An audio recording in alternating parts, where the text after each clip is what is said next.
ద్వాదశ రాశుల వాళ్ళకి ఈ యొక్క గురుగ్రహ సంచారం వృషభంలో ఏదైతే సంచారం చేస్తున్నారో ఈ యొక్క ద్వాదశ రాశుల వాళ్ళకి ఎలాంటి ఫలితాలు మనం చూడవచ్చు అని తెలుసుకుందాం. ఈ యొక్క సింహరాశి, ఈ సింహరాశి వాళ్ళకి గత సంవత్సరంలో కొద్దిగా గురుబలం అనేది మీకు చూశారు.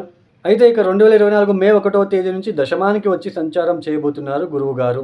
అయితే ఈ యొక్క 2023 సంవత్సరంలో 2024 సంవత్సరంలో జనవరి నుంచి కూడా సింహరాశి వాళ్ళకి ఆర్థికపరమైన విషయంలో ఇబ్బందులు, కుటుంబంలో అనుకోని తగాదాలు, ఆకస్మికంగా మీ ఒక ర్యాష్గా మాట్లాడి కుటుంబ వ్యక్తులతో గొడవలు తెచ్చుకొని ఉంటారు.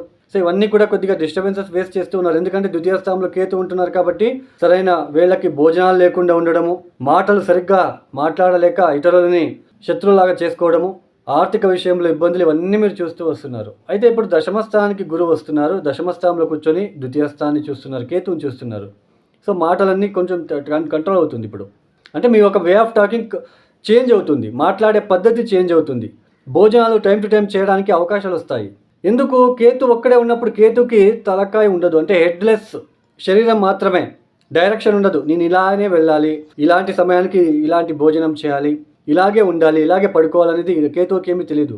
ఎప్పుడైతే గురువు గారు కేతు మీద దృష్టి పడుతుందో, గురు దృష్టి డైరెక్షన్ చూపిస్తాడు, నువ్వు ఇలాగే వెళ్ళు అని.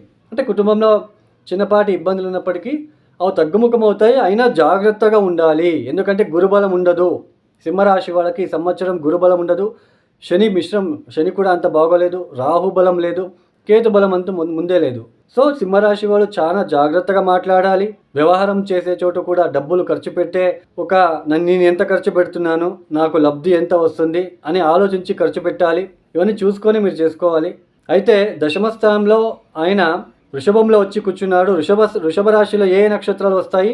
కృతికా నక్షత్రం, రోహిణి నక్షత్రం, మృగశిర నక్షత్రం, అంటే సూర్య నక్షత్రం, చంద్ర నక్షత్రం, కుజ నక్షత్రం వస్తున్నాయి. కాబట్టి మూడు కూడా మిత్రుల ఒక నక్షత్రం కాబట్టి దశమంలో ఉంటున్నాడు. కాబట్టి కొద్దిగా ఉద్యోగం లేని వాళ్ళకి కొద్దిగా ఉద్యోగ అవకాశాలు వస్తాయి, కానీ బట్ స్ట్రెస్ ఎక్కువగా ఉంటుంది. ఉద్యోగం ఎక్కువసేపు పనిచేయాల్సి ఉంటుంది.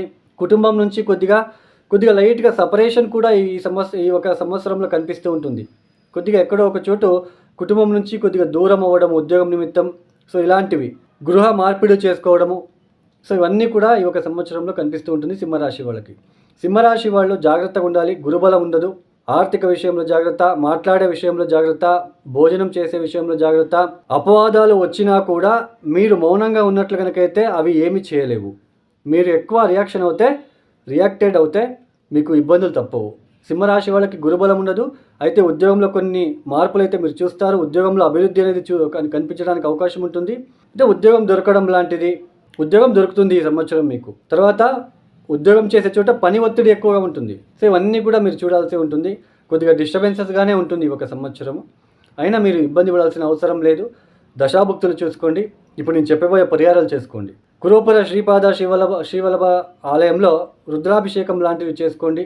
తర్వాత ముఖ్యంగా లడ్డులని వృద్ధాశ్రమానికి వెళ్ళి డొనేట్ చేయడానికి ప్రయత్నం చేయండి. ప్రతిరోజు ఆదిత్య స్తోత్ర పారాయణము, ప్రతిరోజు నవగ్రహ ప్రదక్షిణ చేసుకోండి, 9 ప్రదక్షిణలు. ఒక 9 గురువారాలు శనగలని దానం ఇవ్వడానికి లేదా శనగుగ్గుళ్ళు లాంటివి చేసుకొని దత్త ఆలయంలో లేదా సాయిబాబా టెంపుల్లో కానీ పంచి పెట్టడానికి ప్రయత్నం చేయండి. వచ్చే ఇబ్బందుల నుంచి బయటపడతారు. ఈ యొక్క వీడియో మీకు నచ్చితే లైక్ చేయండి, షేర్ చేయండి, సబ్స్క్రైబ్ చేసుకోండి. సర్వే జనం సుఖినో భవంతు.